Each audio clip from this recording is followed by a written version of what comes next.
Eh ben, bienvenue sur la chaîne Messorum. Donc après le beau concours, on s'est vraiment bien amusé.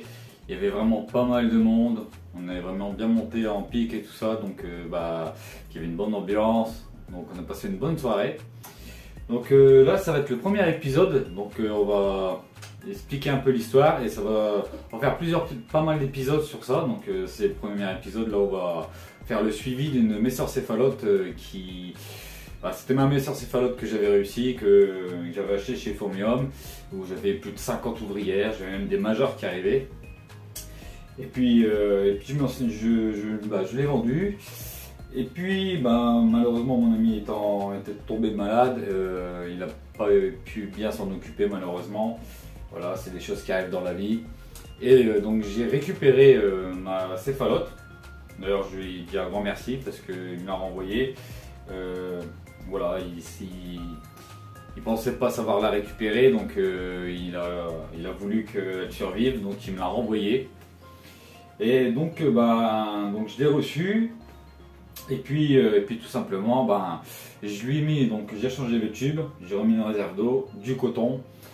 J'ai remis ma messorcéphalote, qui lui reste plus qu'une seule ouvrière sur tout ce que j'avais. Donc elle était dans un état assez critique quand même. Quand les céphalotes sont réduits comme ça, c'est très compliqué de récupérer. Bon, après elle est tombée, voilà, elle est chez moi, donc moi sur les messors ça va, c'est mon domaine. Donc on a travaillé dessus. Et puis de toute façon vous voyez sur les côtés les plans. Donc j'ai pas retiré le film rouge, tout simplement pour pas stresser, puisque là il faut vraiment éviter tout stress possible sur la messor pour qu'elle puisse repartir. Donc elle est arrivée seule avec une ouvrière et vous voyez elle a déjà repondu. Donc déjà c'est un très bon signe. Aucun signe de stress ou de nerveuse, du niveau nerveux. Elle est franchement pas stressée du tout. Donc je lui ai mis un petit abreuvoir en attendant. Voilà, je la nourris pas mal aux protéines pour lui redonner des forces pour repondre, parce que c'est ce qui lui manque. On le voit bien, c'est une petite ouvrière j'ai une belle ouvrière qui se promène, c'est une des rescapées. Donc rien n'est gagné d'avance. Chez les céphalotes c'est compliqué quand c'est parti en cacahuète comme ça. Donc là elle a pondu deux beaux petits œufs, donc on va continuer à travailler dessus, à bien la nourrir pour qu'elle puisse tout simplement repartir bien refondée et puis refaire une belle grosse colonie de messorcéphalotes. Donc c'est un gros challenge, parce que là quand c'est de la barbarus c'est beaucoup plus facile, mais là sur de la céphalote, dès que c'est parti en cacahuète, c'est très compliqué de faire repartir.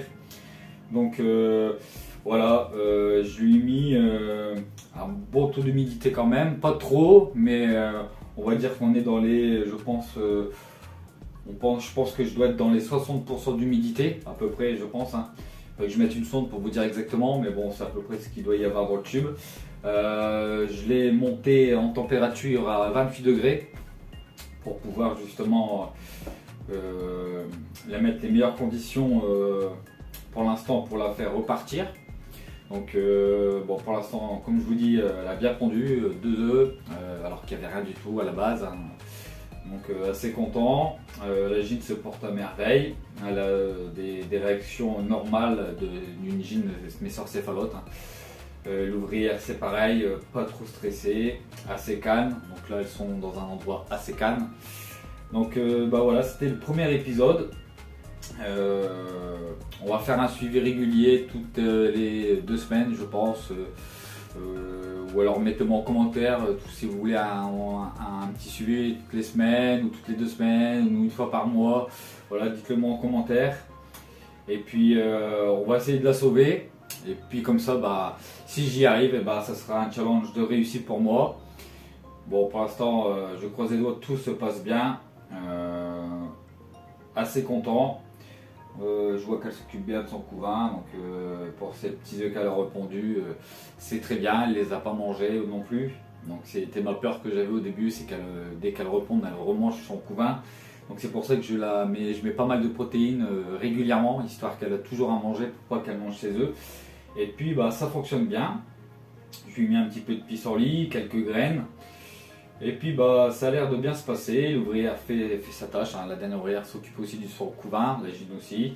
Donc c'est l'avantage d'avoir au moins une ouvrière, c'est de pouvoir aider la gine à pouvoir refonder derrière, parce que bah, c'est compliqué chez les messeurs céphalotes. Donc voilà un petit peu l'épisode numéro 1 pour le sauvetage et pour essayer de sauver cette gine messeur céphalote. Mais voilà, je sais que ça peut aller très rapidement dans la catastrophe, comme ça peut aller très vite à refonder. Parce que moi la mienne, celle-là que j'avais, hein, c'est une bonne pondeuse et elle avait vraiment explosé. Donc je suis assez confiant. Après je serai plus confiant quand j'aurai les premières ouvrières qui seront nées et que ça sera reparti. Donc pour l'instant elle est dans un de mes kits, mais ensuite elle changera pour un autre kit, hein. Mais pour l'instant on va la laisser en tube pour le temps que je puisse remplir une bonne partie du tube et la faire bien repartir. Donc voilà, assez content, honnêtement assez content. J'ai pu récupérer ma céphalote que je tenais tant, parce que c'était ma première céphalote.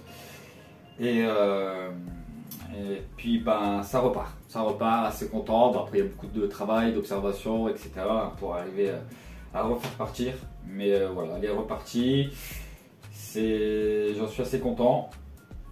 Maintenant, c'est pas encore gagné, hein. Il ne faut pas crier victoire trop vite. Mais voilà, pour moi c'est un beau challenge d'essayer justement de la récupérer. Et assez confiant parce que voilà, elle a déjà répondu, elle mange, elle se nourrit bien, l'ouvrière aide bien, donc ça devrait se passer assez bien. Mais bon, maintenant c'est de la céphalote, c'est pas de la barbarusse, c'est pas le même niveau.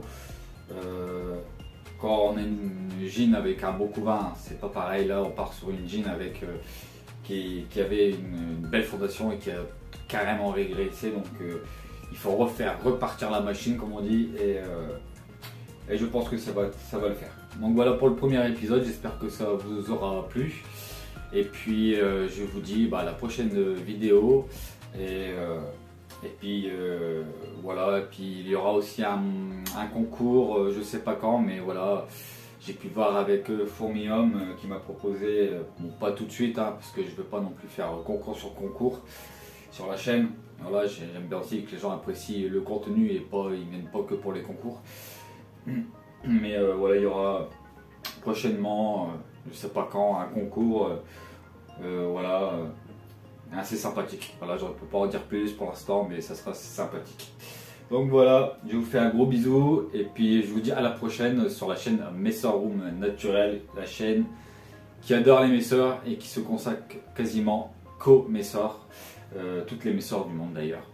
Allez, bisous à tous.